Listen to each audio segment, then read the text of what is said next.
നേരത്തെ നമ്മൾ പറഞ്ഞിട്ടുണ്ട്. മുഹമ്മദാക്ക കൊളക്കെ നമ്മളെ അഹമ്മദ് ബാവ നമ്മളെ സ്ഥാപനമായി വലിയ ബന്ധപ്പെടുന്ന ഈ സ്ഥാപനത്തിൽ പഠിച്ച വിദ്യാർത്ഥി കൂടിയാണ്. അവരെ വാപ്പയാണ് മിനിയാന്ന് മരണപ്പെട്ടത്. അവരെ പേരിൽ ഇൻഷാ അല്ലാഹ് കരുതണം. പ്രത്യേകിച്ച് ഷെയ്ഖുന മഞ്ചി ഉസ്താദ് നേരത്തെ വന്നിട്ട് നമുക്ക് നല്ല ഉപദേശം നൽകണമെന്ന് നമുക്ക് വലിയ ആഗ്രഹം ഉണ്ടായി. കുറേ വൈകിപ്പോയി. ഉസ്താദ് അൽഹംദുലില്ലാഹ് നമുക്ക് വലിയ സന്തോഷം. കൂറത്ത തങ്ങൾക്ക് വലിയ മഹബത്തുള്ളൊരു നേതൃത്വം കൂടിയാണ്. ബാപ്പക്ക് വലിയ സന്തോഷമുള്ള നേതൃത്വമാണ് മഹാനായ മഞ്ചി ഉസ്താദ്. മൂപ്പരെ സമയവും കാര്യങ്ങളൊന്നും നമുക്ക് യോജിക്കുന്നുണ്ടെങ്കിൽ മഹാനവറുകൾ തന്നെ നമ്മളെ ദക്ഷിണ കന്നഡക്ക് ഖാദിയാവാനുള്ള എല്ലാ അർഹതയുള്ള ആളും കൂടിയാണ്. യാതൊരു സംശയമില്ല. വേറെ ആര് തേടേണ്ട ആവശ്യമില്ല. ദക്ഷിണ കന്നഡ ജില്ലക്ക് ഖാദിയായിട്ട് മഞ്ചി ഉസ്താദിനെ 100% സാധാരണക്കാരും ആലിമീങ്ങളും മുത്തഅല്ലിമീങ്ങളും എല്ലാം ഐക്യ കണ്ടേനെ.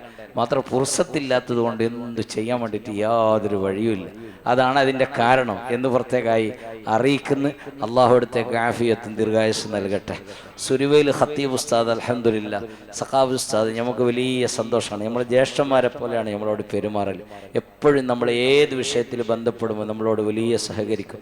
അവരൊക്കെ ഇന്ന് സംസാരിക്കേണ്ടവരാണ്. എൺമൂർ ഉസ്താദ് അൽഹംദുലില്ലാഹ് നമുക്ക് നീണ്ട സമയം ഉപദേശം നൽകേണ്ടവരാണ്. അവരൊക്കെ മഹാനായ തങ്ങളവറുകൾ തന്നെ എല്ലാവർക്കുമുള്ള ഉപദേശങ്ങൾ അവിടുത്തെ സംസാരത്തിൽ വന്നിട്ടുണ്ട്. അൽഹംദുലില്ലാഹ് നമുക്ക് വലിയ സന്തോഷം കൂടിയാണ്. നമ്മുടെ സ്ഥാപനത്തിൻ്റെ ഒരു നോട്ടം ഈ സാദാത്തുക്കളിലൊക്കെ ഉണ്ടാകണം എന്ന് അറിയിച്ചുകൊണ്ട് ഇൻഷാ അല്ലാഹ് ഈ ഓതിയ ഖുർആനുകളൊക്കെ ഈ ചൊല്ലിയ തഹ്ലീലുകളൊക്കെ മഹാന്മാരായ സാദാത്തുക്കളുടെ ആലിമീങ്ങളുടെ പിന്നെ ഈ പറയപ്പെട്ടവരുടെ പേരിൽ ഹദിയ ചെയ്ത് ഇൻഷാ അല്ലാഹ് തങ്ങൾ പെട്ടെന്ന് ദുആ ചെയ്തിട്ട് ഇൻഷാ അല്ലാഹ് നമുക്ക് നിർത്തും. അസ്സലാമു അലൈക്കും വറഹ്മത്തുള്ളാഹി.